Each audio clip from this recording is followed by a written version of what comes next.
Hey, what's up guys? So in this video we will see how to show and hide caller ID on the Samsung Galaxy A26.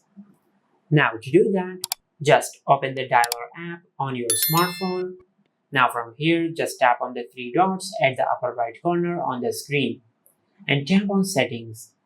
From here, just scroll down and tap on supplementary services.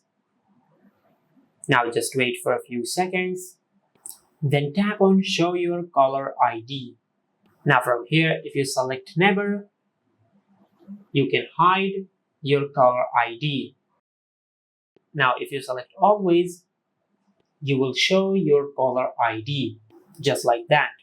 And this is how you can show and hide caller ID on the Samsung Galaxy A26. If you found this video helpful, please like the video and subscribe to our channel and hit the bell icon to get notified when we upload a new video.